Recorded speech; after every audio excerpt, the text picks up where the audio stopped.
welcome back to Life in the Party.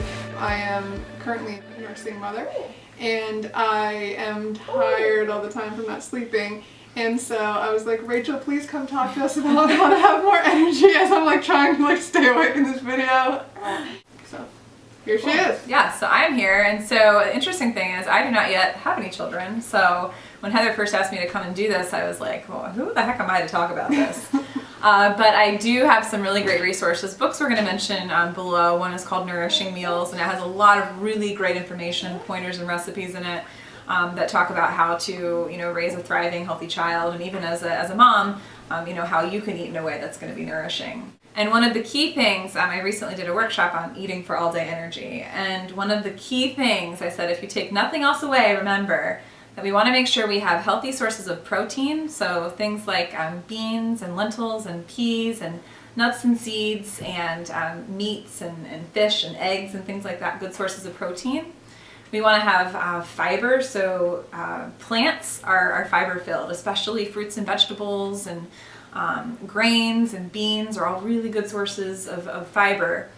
And then the last thing is fat. So fat has become kind of like a four-letter word in our society, and it's something that we've been told to avoid, and it's bad for us. And I totally followed that most of my life. I was the queen of fat-free, low-fat, light, reduced fat, everything. I don't know how much real food I was actually eating at the time, but everything was light. So I get that, and one of the changes I made when I started to improve my health was to eat healthy sources of fat. So I'm going to share some examples of those today, and the reason fat is so important is because it makes up our cells, it makes up our hormones, and 60% of our brain is made up of fat. 60%. So the question is, do you want a Big Mac brain or do you want a walnut brain? So whatever fat you're eating, that's what's going to make up your body. And so we want to make sure that if 60% of our brain is fat, and when we have a developing baby, if their brain's going to be made up of fat, we want them to have good sources of fat. So some examples of healthy fats that are rich in things called omega-3 fatty acids, which again are super, super good for brain health. Walnuts, there's a reason they look like a brain. Like they actually help our brain. It's kind of crazy.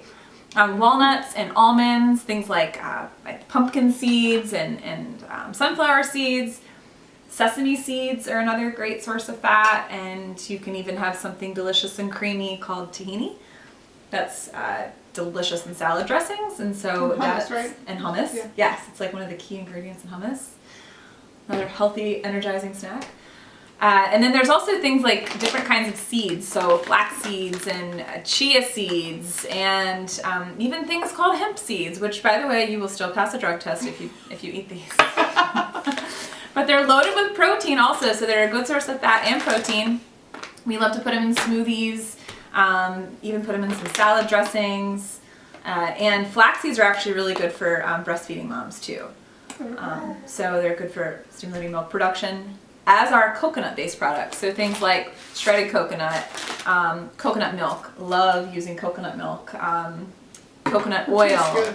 Yeah, it's right. It's good, right? It's super creamy. And then also things like avocados. Avocados are really rich in healthy fats, and even like a grass-fed butter if you can tolerate dairy.